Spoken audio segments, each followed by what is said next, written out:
Namaskaraha and welcome to our next session on yogic life. So today I want to talk about a very important concept about Brahma Chakra, right? So in this universe has existence because of Paramatma, because of Paramapurusha. So because of that, this Paramatma, we call him as Krishna, right? So this earth is there, and who is bearing this earth? It is Krishna. So that entity which bears this earth, that entity is Krishna for the earth. So the sun is there, and the sun is there because somebody else is holding it, and for that sun, that entity which is holding it is called as Krishna, right? So because Paramapurusha is there, that is why the sun is there, and because Paramapurusha is there, that is why everything has existence. So the Paramapurusha is the Adhara for everything in this universe. So Paramapurusha is the Krishna for everything else in this universe. Everything in this universe is existing, gets its existence because of that supreme consciousness, right? So every being in this universe, knowingly or unknowingly, every jiva is either going towards that Paramatma or is going far away from that Paramatma. Everything has the Adhara. The Adhara for everything is that supreme entity. Some people knowingly go in that path, right? They think they understand it's their duty to go towards that supreme entity, and they go towards that supreme entity. And knowingly, some people love that entity, have that bhakti bhava towards that entity. But there are so many people and so many jivas, unknowingly they love this entity, unknowingly they go towards this entity without even knowing, right? So everybody in this universe loves that supreme entity. Some people know it, some people don't know it. So how do we know that everybody loves that supreme entity? Because when somebody is happy, then they say that I have no relationship with this Paramatma. I don't know who is this Paramatma. Right? But then the same person, when he has extreme sorrow, right, then they say, hey Paramatma, yeah, there is this Shakti, you know everything, without you there is nothing can happen, and I don't have anything, and you are my Sahara, you are my help. That is what they think. Oh, please forgive me for whatever I have done and help me out of this sorrow, right? That is what people think. So if it's happiness, they don't think about Paramatma. If it is sorrow, they think of Paramatma, right? So this way, some people are worshippers of Paramatma and some people are criticizers of Paramatma.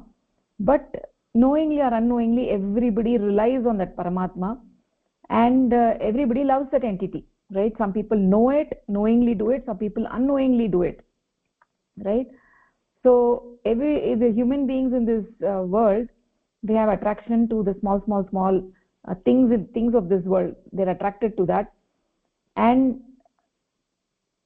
that attraction, right, that attraction that they have towards these small things, it's also because of their love towards that Paramatma. They want to get to that Paramatma. That is why they're running after all these different things, because in their heart of heart they have that love for that entity, and they don't know what to do. They have this love for that entity, and they're trying to divert that to all these small things, because they have this akanda prem, they have this akanda mamata, akanda pritihi towards that supreme entity, right? But they are diverting that mamata and prema towards the laukika vastu, right? So in this world, human beings are always, they have gati, they're always moving, whether knowingly or unknowingly, they are always moving.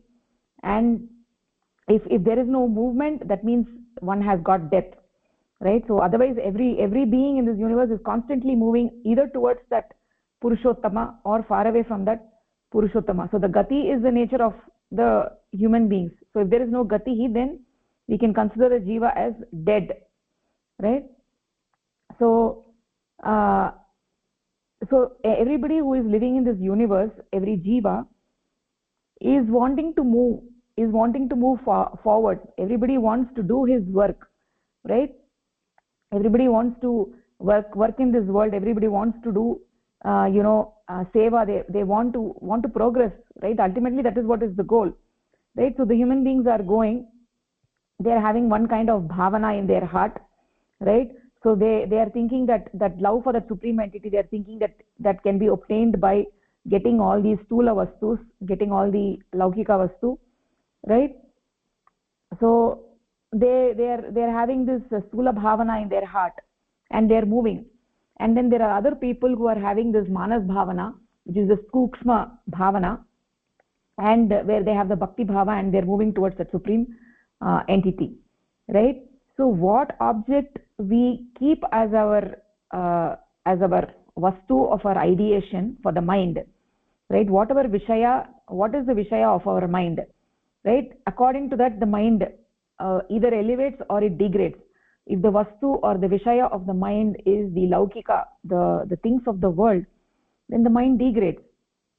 But if the vastu of the mind is that supreme entity, that sukshma satta, then what happens is that the mind elevates. So that is why here there is a shloka, sarva jive sarva sanste brihante asmin hanso bhramyate brahmachakre pritak atmanam preritarancha matva jushtastatastena eti.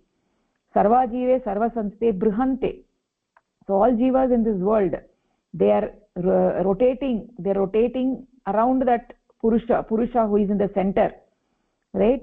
In the Brahma chakra, that purusha is in the kendra, and every jiva is rotating on the circumference, right? If they are not thinking about that Paramatma, then they're constantly rotating on the circumference, right? And when they start thinking about that Paramatma, then their radius from the Purushottama who is in the center keeps reducing, right? So it all depends on what we are doing. If we are just always thinking about, the worldly activities without even thinking about Paramatma, then your radius is always going to get increased from Paramatma. So you're always going to be roaming on that circumference, right? So this Paramapurusha, he is in his original place, he is in his original position, and he is the prana kendra of this Brahmand, Vishwa Brahmand. He is the prana kendra, he is the nucleus, the hub of this entire cosmological order, right? And for every jiva, he is the prana kendra, he exists, that's why we are able to breathe. He is the mula kendra, and all the jivas are rotating around him, right? Like how in an atom, then in the nucleus the electrons rotate, like that around that Purushottama, all the jivas, they are rotating and rotating and rotating, right? And when the people do not know, the jivas do not know that they're rotating, they're constantly rotating. And when they start thinking about that supreme entity, when they start realizing that, just rotating on the circumference is not my goal, I need to move towards the center, right? Then they slowly start getting this ananda, right? So so there are actually two shaktis in this Srishti chakra. There are two shaktis. One is the Kendra Nuga Shakti, and the other is the Kendra Tiga Shakti, right? The Kendra Nuga and the Kendra Tiga Shakti. The Kendra Tiga Shakti is the centrifugal Shakti, and the Kendra Nuga Shakti is the centripetal Shakti.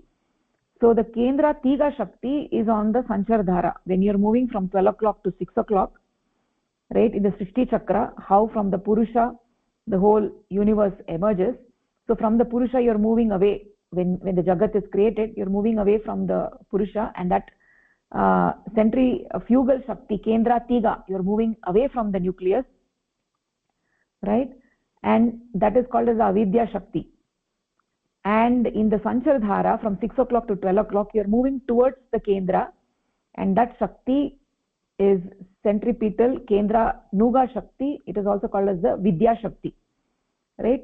Vidya Shakti and Avidya Shakti. With Avidya Shakti, you go far away from the nucleus. With Vidya Shakti, you go towards the nucleus. So how can we go towards the nucleus? So somebody who doesn't do sadhana and who is doing inappropriate work, right, and the result of that is the Avidya Shakti increases. So when the Avidya Shakti increases, they go far away from the nucleus, right? So when you don't do sadhana, that means your increasing the pashuta, you're increasing the pashu swabhava, right? And in this world there are a lot of people like that who are leading a pashu jivanam. They do inappropriate work, they don't do sadhana, right? And they are increasing their radius from that parama purusha, and they rotate in this brahma chakra all the time, right? That is due to the increase of the avidya shakti, right? So those people, those people who think that I'm doing good work, I'm taking care of myself, I'm not harming anybody, but they're leading a pashu jivanam and they are not doing sadhana. So because of that, the radius will not increase. Even if they're just minding their business, they're not harming anybody, and they're just leading a pashu jivanam, even then the mind deteriorates, even then the radius will be decreasing, right?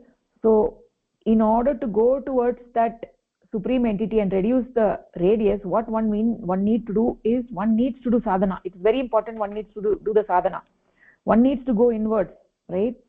Idam tirtam brahmanti tamasaha janaha. People go run after this tirtha, that tirtha. I'm going here, I'm going there, thinking that Paramatma is here and there, right? Paramatma is everywhere. Atma tirtam yena jananti moksham katam varanane. One who doesn't know the Atma tirtha, one who's not going inwards, one who's not doing sadhana, right? He really doesn't know anything. He is not going towards Paramatma. By just running from pillar to post, you're not doing anything. You're not reducing your radius, right?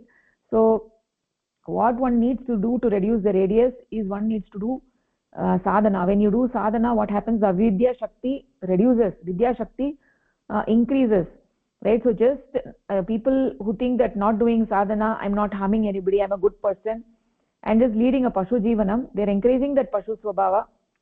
They're not doing papa, they're not doing punya, they're not doing sadhana, and they're just leading a normal life. They're not also increasing their pashuta. But even in that situation, what happens is that they are increasing their radius, because the mind deteriorates. By just doing this much, the mind does not elevate, right? And in such a situation, there is every opportunity for the mind to deteriorate, right? When the mind deteriorates, they are increasing their radius from that purushottama, right? So when there is actually no movement, right, when the vidya shakti and avidya shakti is in a complete balance, then we are in the center, right? In the central position, at the place where Paramatma is, there is no vidya shakti and avidya shakti. Both of them are the shakti is there, but they are in a balance, right? So how can we get our vidya shakti and avidya shakti in a balance? For that, one needs to do sadhana, right? It's very important. Sadhana means what is the meaning of sadhana? Sadhana means that vidya shakti which is there, you are making it more strong, and you're reducing the radius from that kendra where the purushottama is, right? Purushottama is in the kendra, and every jiva is rotating on that brahma chakra, right?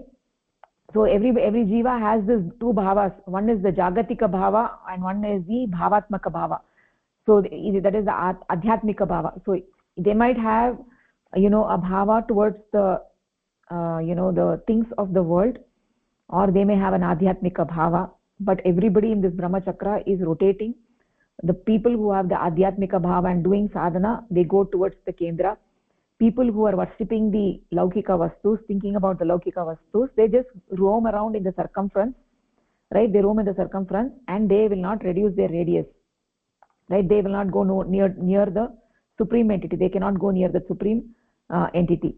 So this rotating of the jivas in that chakra, that sansara chakra, is called as the brahma chakra or sansara chakra. And this roaming on the circumference, roaming in the brahma chakra, will continue as long as one doesn't understand that Paramapurusha is mine and I am Paramapurusha's, right? As long as we think that we are a separate entity, right? I am a separate entity from Paramatma, I have separate existence. When we think like that, as long as we think that Paramapurusha is there separate and I am separate, as long as you have that Dvaita Bhavana, you will be continuously roaming in this Brahma Chakra, right? But the day we realize that Paramapurusha is mine and I am Paramapurusha's, Then what happens is that one starts doing sadhana. When they do sadhana, that radius will reduce from that prana kendra, right? They stop going on that that circumference, and they start moving inwards towards that nucleus, right? So this is what is sadhana. So it is very, very important. It is the essence of life. So this whole thing is talking about the essence of life, the importance of sadhana. So only when somebody does sadhana, they will be able to witness. They become the sakshi for this thing that the mind is changing. They see, they have the pratyaksham that the mind is changing. How my mind was 1 year back, it is not like that today. How my mind was 2 years back, it is not like that today. So the more and more you do sadhana, what happens is your mind is changing. What does that mean? That means that the Vidya Shakti is increasing. Vidya Shakti, when the Vidya Shakti increases, you're just going towards that nucleus. Your mind is now restless to attain that supreme entity, right? The difference between being a human and being an animal, right? What is the difference between being a human and versus being an animal? Is that somebody who comes in contact with the Parama Purusha is a human. Somebody who doesn't come in contact with that Parama Purusha, one who doesn't do sadhana, he is actually a Pashu, right? Parama Purusha is mine. Parama Purusha is the prana of my prana. He is the Atma of Atma. He is the Aham. He is the Aham in me. And somebody who doesn't know that, he is actually a Pashu. Pashu is one who is always engrossed in the things of the world, right? He is engrossed in things of the world, and and when he has this kind of attitude, then he is from anadi kala, he is continuously rotating in this Brahma Chakra for janma after janma after janma after janma, without realizing what is this Adhyatmika sadhana, right? When he realizes what this Adhyatmika sadhana is, then he starts fighting against this avidya maya, right? Then slowly he realizes that he is not separate from Paramatma, that he doesn't have a separate existence. When he realizes that he doesn't have separate existence, then he starts moving towards that supreme entity, and slowly the Pashutvam is getting converted into Manishyatvam. He becomes a Manishya, and when he continues doing sadhana, then what happens, that Manishyatvam is getting converted into the Devatvam, Daivatvam. It can continue, it gets elevated to Devatvam, and then if you get stabilized in the Devatvam, then finally you become Paramapurusha, right? So that is what is the goal of life. If you are not doing sadhana, if you have learned sadhana and you haven't doing sadhana, that means you are unknowingly or knowingly, you are encouraging that Pashu Svabhava, you are encouraging the Pashutvam, right? So it is now, we've got this human life after great difficulty, so it is not correct to encourage the Pashutvam. When we can do sadhana, one has to learn sadhana from an appropriate guru, and one has to engage in doing sadhana, develop that love towards that supreme entity. If you develop that love towards the supreme entity, then what happens is that you become crazy about Paramatma. You become deeply engrossed in Paramatma. Then after that, Paramatma also cannot stay away from you. That Parama Purusha cannot stay away from you. He also loves you equally, and that separation, the distance reduces and reduces by doing sadhana, and then you become one with that supreme entity.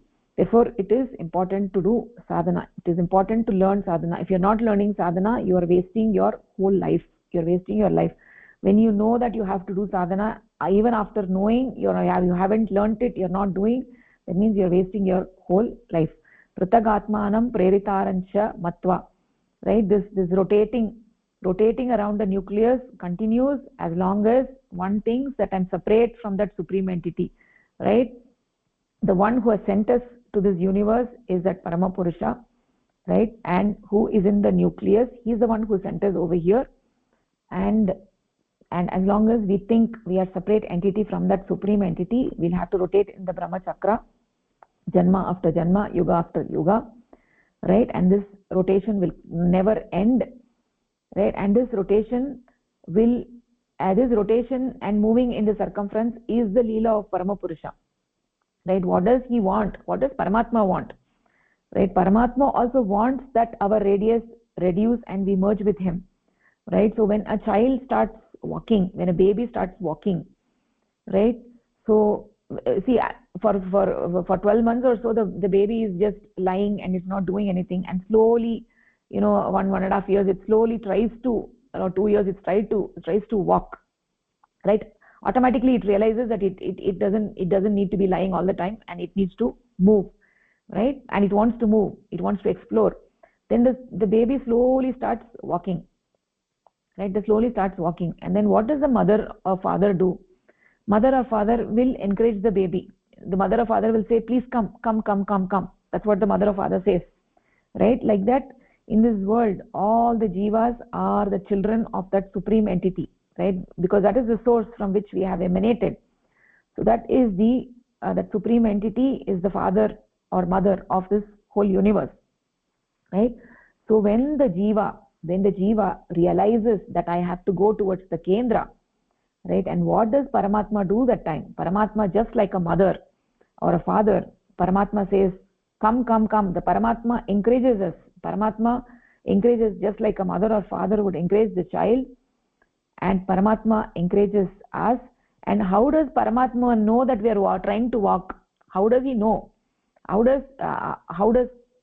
in the sense, Paramatma knows everything, but what is the trigger when Paramatma will say come, right? What is the trigger? The trigger is when you do sadhana. Just like when you try to walk, mother says come. When you try to do sadhana, what happens is then Paramatma knows that you're trying to come towards him, you're trying to walk. As long as you're not trying to walk, then mother or father will not say come. When the baby is lying, why will the mother say come? Mother will not say come.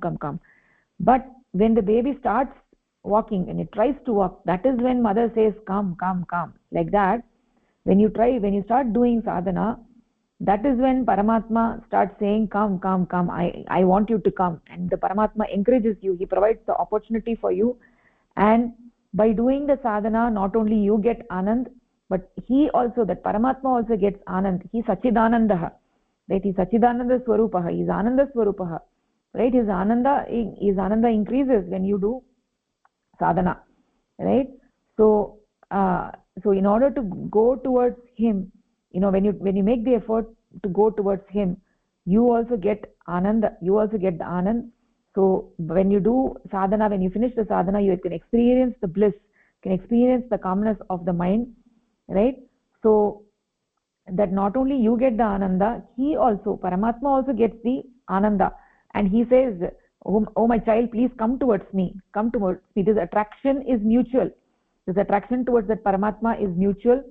So you need to do sadhana to go towards that Paramatma. We need to make the effort, right? Initially, those who have learned sadhana, they may not have the motivation, or they may be interested in other things. They may not have interest in doing sadhana. It is quite natural, right? Because of the pashu vyavahara for yugas, we may not have that inclination to do sadhana, but one who has learned sadhana has to make every effort to do sadhana every day, right? Even if you are busy, there may be days when you are extremely busy with other things. Even those days, you should do sadhana at least for 5 minutes. So nobody can tell that they do not have 5 minutes or 10 minutes, right? So I am sure everybody has 5 minutes or 10 minutes. We do so many things and we waste so much of time, right? We should make efforts to do sadhana twice a day, even if it is for 5 minutes, right? Morning one time and evening one time. We need to develop this abhyasa. By doing that, what happens is that slowly you get the abhyasa. Slowly that akarshana towards, that attraction towards the supreme entity awakens. It automatically awakens. You don't need to do anything. Even though initially you had no interest, absolutely zero interest to sit in sadhana and close your eyes, you feel your mind is restless, wandering. It's all fine. Everything is fine. It's quite natural for the mind to behave like that. But despite that, one has to sit in sadhana, have the practice and sit in sadhana. And when you do that, what happens is that that attraction towards that entity awakens, and that entity also will call you. that entity will call you. Even if you don't do sadhana for one day, that entity will remind you, will say, why are you not doing? You started walking, why are you not coming closer? Right? So it is the duty of every human being to go inwards, right? And this is the design of Parama Purusha. This is the desire of Parama Purusha, right? And it is our duty to fulfill his desire, right? It is our duty to fulfill his desire, and it is the duty of every human being. Even though we may not realize in this life, even though we may not be ready in this life, or some people may not be ready in this life, but eventually one day everybody will get that desire. If it's not in this life, maybe in the next life or the life after, right?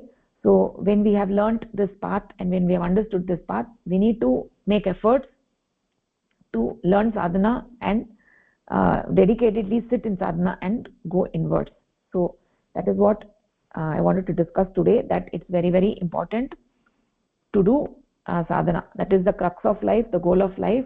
If we are not doing sadhana, we are wasting our entire life. We may be doing so many things, we may be having so-called achievements in the physical world, we may be doing this or that, and we may be very proud of ourselves, but ultimately if you don't do sadhana, one is actually wasting their entire life, right? And we may not have the maturity to understand that today, but we will when we make the efforts to sit in sadhana, we will definitely realize the importance of that. So with that, we can actually go to our the pravachan, right? So we said intuitional practice, right? So we are all roaming, it's actually an apt topic for today. We are all roaming in this Srishti Chakra, right? Either going towards or away from that Paramatma. In order to go towards that supreme entity, one has to do sadhana, and one has to learn that sadhana from a great preceptor, right? When you learn the sadhana from the great preceptor according to proper paddhati, and when you do sadhana, then you free yourself from the influence of prakriti, right? This, we have been leading Pashu Jivanam for yugas, and so we have this avidya maya sitting in us, and trying to lead us towards Pashutvam, right? And we saw that how, just like a tenant who occupies a house for a very long time, then it's difficult to evict him from the house, right? Because he's now treating the house as his own, even though he's a tenant, right? And he will never want to leave the house, and he will place all sorts of obstacles in your path, right? And you'll have to fight against all his obstacles. In the same manner, we've been leading Pashu Jivanam for yugas, so that avidya maya is in us, that avidya maya will not leave easily, right? So one needs to do sadhana. When you do sadhana, what happens? Slowly you're removing that avidya maya, you're evicting that avidya maya from you, from your path, and you're helping yourself to move towards that kendra, towards that Purushottama. So that is what we actually saw in the last class. Now let us actually move forward.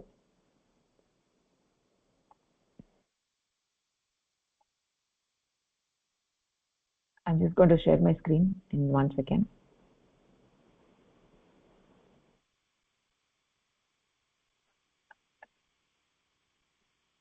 Can you see my screen?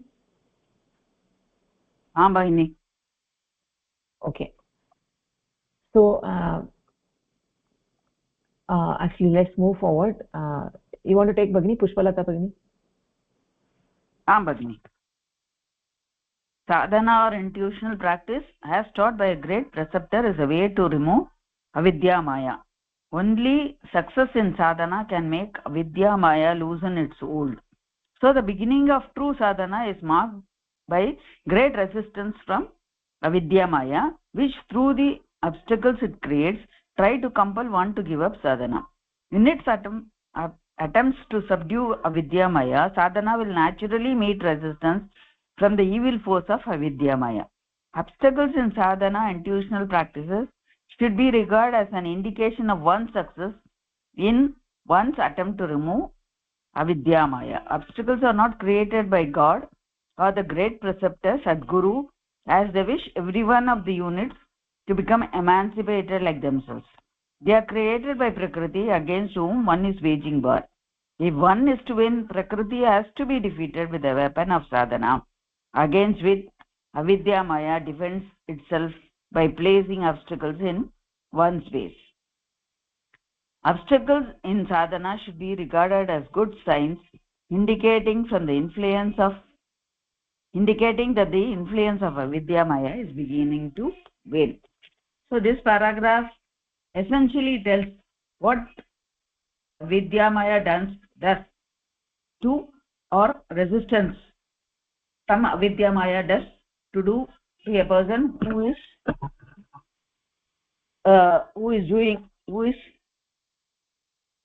going towards who is doing sadhana. So the sadhana is got from a preceptor. Now this avidya maya is a sort of obstacles which makes a person to move away from sadhana. So this we should try to fight against this avidya maya. Now this avidya maya is not created by God or by the perceptor. It is created by the prakriti, and the avidya maya is protected, almost stays as protected by placing obstacles in one way. So defeating these obstacles, or the obstacles created itself, is a good way to know that the sadhaka is moving forward. So this this obstacles should be fought with and be removed, so that you can move forward to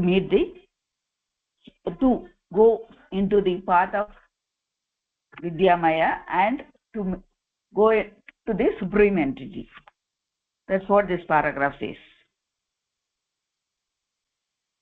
Yeah, nicely said, Bhagini. So here one thing I want to actually clarify, right? So when one tries to do, when one learns sadhana and starts doing sadhana, right, there are a lot of obstacles in the path. Initially there are a lot of obstacles in the path, and one has to fight against those obstacles and move forward, right? So when there are obstacles, people what they think is that, hey Paramatma, you're actually testing me, you're actually you're making me suffer. I'm actually a great bhakta, and still you're making me suffer, right?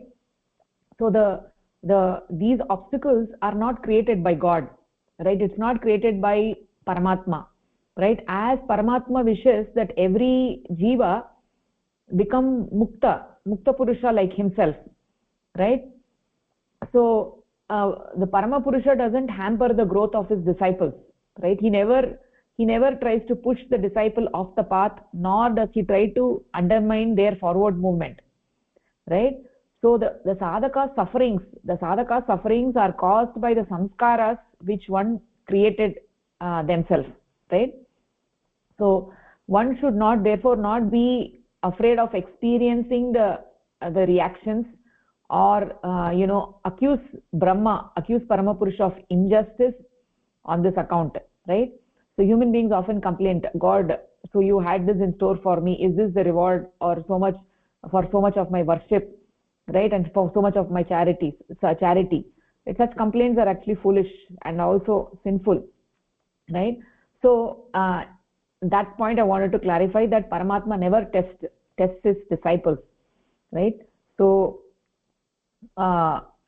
sadhana is the way for forward movement. And when we say sadhana is the way, what does it mean? It means the goal of human life is to realize that infinite, and sadhana is a technique by which the mind becomes one pointed and focused on the supreme consciousness. And so we've talked about this example before in our discussions.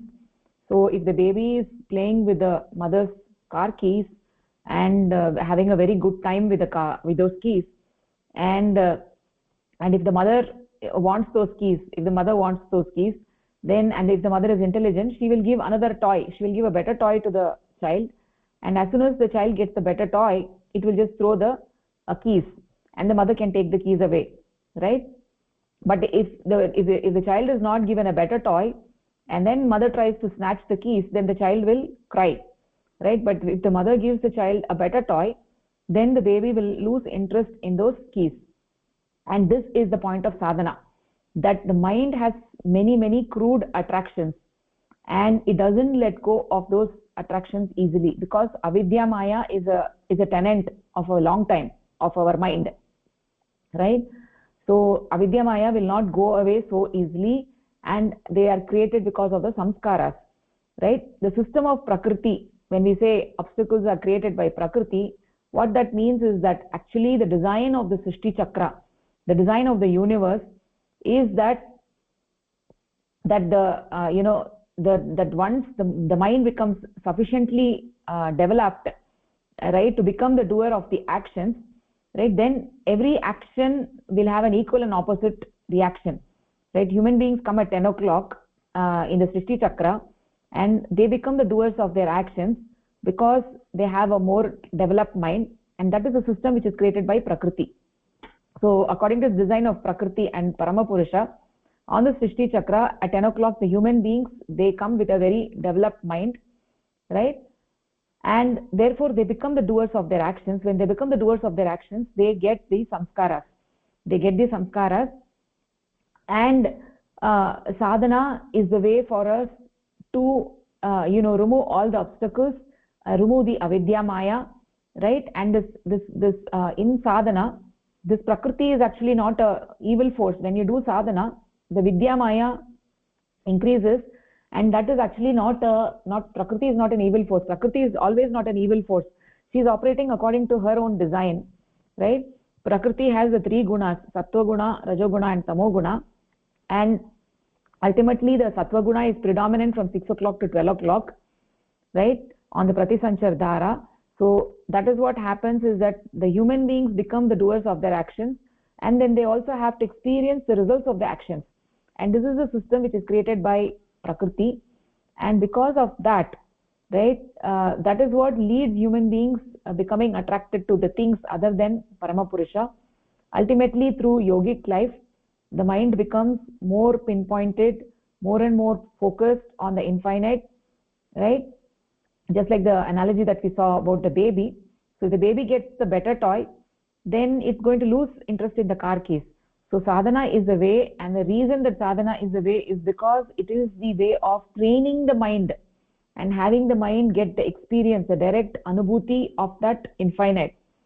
So as the mind gets the better toy, which is the Paramapurusha, which is the best thing, Paramapurusha is the best thing, and when the mind gets the best toy, then it is going to lose interest in other things, which it had tremendous interest for ages, right? So, but those other things in which we had tremendous interest, they do not go away so easily, right? They do not go away so easily, right? That is why here it is said that through obstacles, it tries to compel one to give up sadhana, right? Through obstacles, this avidya maya creates obstacles, and through that it puts obstacles, and one would be forced to give up sadhana, right? That is why we can see that many people who come into the yogic life, they do not cross beyond the first stage, the yataman stage, right? The yataman is the first stage of the 4 stages, right? And then there's a tremendous obstacles in the beginning, and that is how it works, and those obstacles are there. But when one begins to do sadhana and very sincerely leading this yogic life, following the sadhana angas and doing one sadhana, then what happens is that slowly the obstacles go away, one gets deeply inspired and lose interest in all those different things, and then the path becomes easy and easier and easier and easier and more blissful. And so that is why initially the path was very difficult, right, because of those attractions, other attractions, because of those the obstacles of avidya maya. But slowly one starts losing interest in other old things, and one gets attracted towards that infinite, that infinite desire becomes more and more awakened, right? So they realize that they do not want this path of sukham dukkam sukham dukkam sukham dukkam, right? That the temporary sukham and dukkam, they want something which is permanent, ananda, right? So then they engage in this path of yogic life, and they begin to experience bliss. And this bliss has nothing to do with the sukha and dukkha. Sukha and dukkha is determined by the daily events, right? So if just like in an ocean, the surface of the ocean is like sukha and dukkha and all the different waves. But even if there is a huge storm going in an ocean, deep down, it is actually peaceful. So the peace is the ananda of experiencing the infinite consciousness, which has nothing to do with the superficial storm, right? So long as one sadhana hasn't progressed, then it is a battle. It is a battle between avidya maya and vidya maya, right? So once one gets stabilized in doing sadhana, then it becomes more and more easier. It becomes like a swabhava, right? It becomes like a swabhava. Then the glamour of the world loses, and one becomes more and more attracted towards that Paramatma. The Vidya Maya also gets more and more predominant, and it starts helping the sadhaka to move towards that Paramapurusha. Right? At one point in time, one has to go beyond all the gunas to reach that supreme entity. Right? So that is what this paragraph is talking about. Let's go to the next paragraph. Kim. Pratibha Bhagini, do you want to read?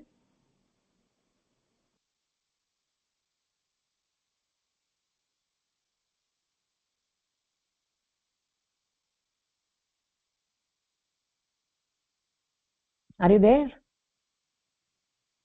Oh, she left. Okay, Pushpalata Bhagini, do you take it? The qualified supreme entity, Saguna Brahma, has given each of its units a fully reflected consciousness. It manifests creation and evolves humanity in it to enable the unit to carry out intuitional practice and attain emancipation. Other living beings do not possess a fully reflected consciousness and are capable neither of performing sadhana nor of attaining emancipation. Unit consciousness is fully reflected in all human beings, and thus everyone has an equal right to practice sadhana.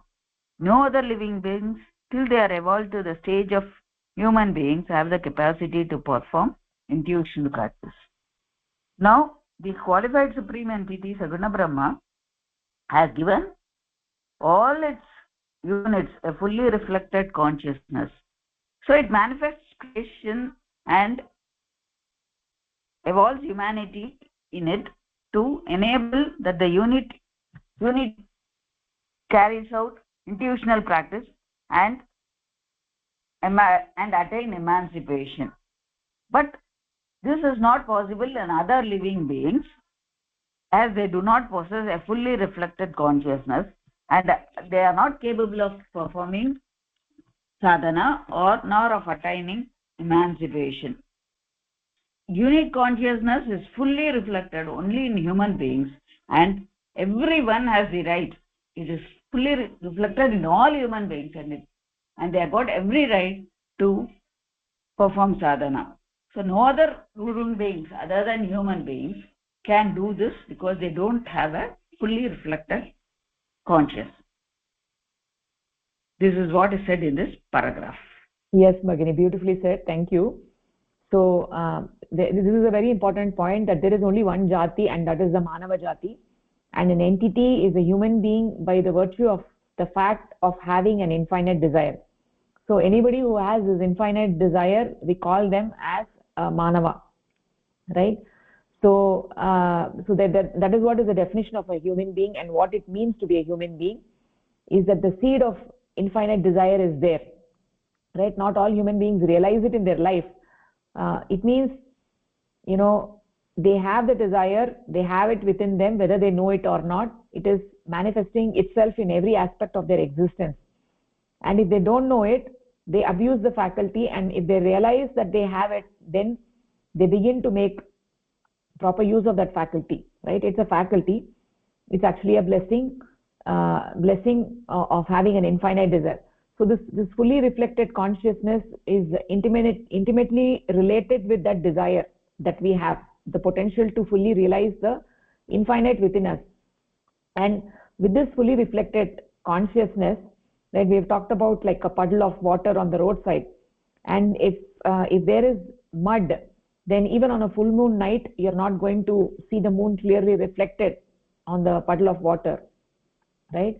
But if the water is pure and clean, then you'll see the reflection of the moon very clearly. So the human beings have an infinite desire, and they have this fully reflected consciousness, given that the mind is shuddha, right? If you introduce all kinds of contamination to the mind, then it becomes like a muddy water, right? If you take the mind of an animal, any animal, deer or dog or any animal, they do not have a potential to get a clear reflection of Paramapurusha on their mind, because the mind is not fully developed, right? They all have chitta, or they have aham. Some have aham tattva and some have the preliminary stages of mahat tattva, right? And in many, the aham tattva is not developed, and the mahat tattva is in sushupta avastha, or it's not there, right? So they don't have the sense of feeling of I. They exist, but they don't have the sense that they exist, right? So, and because of that, they do not realize that they have the desire for the infinite. They don't have the desire to realize the infinite within them. Whereas human beings have this fully reflected consciousness, and the potential to have that fully reflected consciousness on the basis of their infinite desire, and they have a full development of mind in all the three aspects, the chitta, aham tattva and mahat tattva. So if they properly train their mind, if they do sadhana, they follow the yogic life, then their mind will become pure clean water, and that water will fully reflect, and very sharply will fully reflect the moon, right? It will fully reflect that Paramapurusha. We'll get the full experience, just like how we get the reflection of the moon, we get the full experience of Paramapurusha, and the mind becomes ultimately suspended in that Paramatma, and that is actually Samadhi. All human beings have this capability within them, right? Those who are not human beings, they do not have that capacity, right? They do, because of their mind is not developed, they do not have this capacity. This capability of doing sadhana is for all human beings. Nobody can say, I cannot come on the spiritual path, right? It's not for me. Nobody can say it's not for me, because anybody who has a body and a mind, right, has the capability of going on the Adhyatmic Marga, right? Has the capability of doing sadhana. So it is not based on the color, it is not based on the skin of the color, or the jati, or the so-called jati, or where you live, nothing. If you have a human body and the mind, then you can do sadhana, right? So which is only possible for human beings, not for other beings. Okay, we'll take one more paragraph, Bhagini.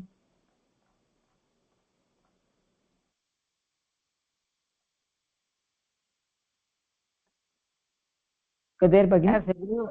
As everyone has an equal right to do sadhana, it is necessary for Saguna Brahma, qualified supreme entity, to reach everyone as a great preceptor.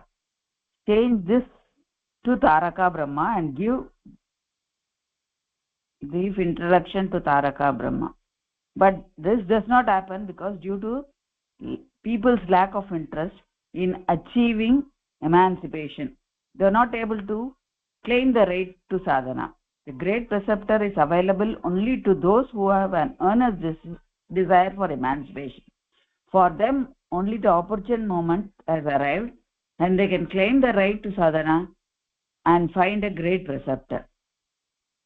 So, as everyone has a right to do sadhana, it is necessary for the Saguna Brahma, qualified supreme entity, to reach everyone as a great preceptor.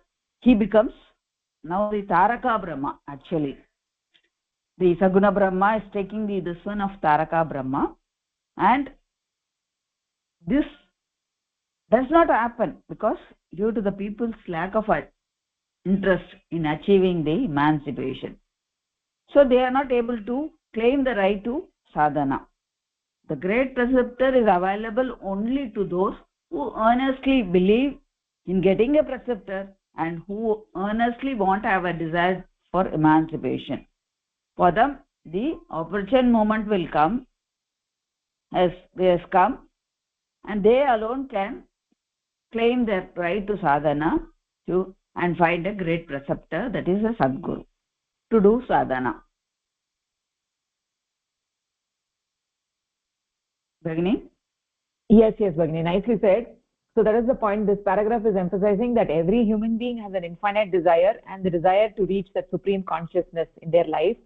Most people don't realize that, and because of that, they do not get success in their human life. They do not achieve the lakshyam of the human life, right? So and then they end up the battle between Manava Dharma and Pasu Dharma, right? So they focus their attention on acquiring the finite things of the world, and they abuse their faculty of infinite desire, right? They utilize it in the direction of acquiring finite things. So they have the Manava Dharma within them, and they also have the Pashu Dharma. And in the fight between the Manava Dharma and Pashu Dharma, right, they don't engage in that struggle at all. And because of that, they misuse the Pashu Dharma. Whereas when you look at the animals, they properly utilize the Pashu Dharma. They have the Sahajat Vrittis, and according to the design of Prakriti, they operate. They do not overeat. They do not, they do not sleep more than what is required. So they just operate exactly according to the design of Prakriti. Whereas human beings, we take more than what we need of everything, right? We misapply the infinite desire, right? So we infinite desire, and we abuse it, right? So when essentially every human being has a right to learn sadhana. Like how I was telling you, when a 2-month-old baby is ready to walk, right, then Parama Purusha will say, come, come, come. If the baby is not ready to walk, then the mother doesn't expect that the baby will walk, right? So then mother doesn't try to teach the baby to walk. When the baby becomes a year old or so, then mother realizes it's time, and it starts encouraging and supporting the baby, and then the baby starts learning to walk. So similarly, in a human being, right, if a human being has that intense desire, mukti akanksha, right, then sadguru praptihi, mukti akankshaya sadguru praptihi. If you have the mukti akanksha, then Paramatma knows that you're ready, and then he will call you, right? So that is the Taraka Brahma. Taraka Brahma is a great preceptor, right? He's a great preceptor. He's a link between the Saguna Brahma and the Nirguna Brahma, and it is the duty of the Taraka Brahma to create the circumstances for the person to learn sadhana, right? So just like the analogy of a baby becoming 12 months old and the mother starts helping, in a similar way, the Taraka Brahma is not going to help somebody, a human being, who's just like a 2-month-old baby and leading an animal life, right, from a human side. So when the human being is fully grown and when is ready, when he has a Mukti Akanksha, then Taraka Brahma will appear before that sadhaka and will show him the path. But if and that sadhaka may be living anywhere in this world, right? He may be in Iceland, Africa, India, Russia, wherever, right? Every human being who has this infinite desire, he will come in contact with that Brahma, Taraka Brahma, and he will learn sadhana, right? But what we have to realize that 99% of the people in this world are not ready for it, right? When they are not ready, they are like the 2-month-old baby. They are not ready to walk, right? Then Parama Purusha is not going to come and show them the path, right? When you are a human being and you are fully grown and you are like at a 1-year-old, just like a 1-year-old baby, you're ready to walk. That means you're ready to attain the infinite. At that time, Paramatma, Taraka Brahma, appears before you and shows you the path. He is going to take the responsibility upon himself to create the environment when the human being starts acting like a human and who wants to conduct themselves as a human and behave and move forward like a human being. Then the Taraka Brahma comes and shows us the path, right? So that is the Taraka Brahma is a bridge between the Saguna Brahma and the Nirguna Brahma, who when you have a Mukti Akanksha, then it is the duty of Taraka Brahma to come and show you the path. Nirguna Brahma doesn't do anything. He doesn't realize his own existence, so he cannot help you. Saguna Brahma is very busy with the Srishti, and so he is also not able to help you. So who is the one who is able to help you is the Taraka Brahma, who appears before a sadhaka who is ready to move forward. Okay, let's take the next paragraph, Bhagini. Bhagini, we will continue next week, Bhagini. Okay, okay, got to go. Okay, okay, so let's wrap up the session over here. Okay, astu, dhanyavadah, namaskarah. Namaskaraः.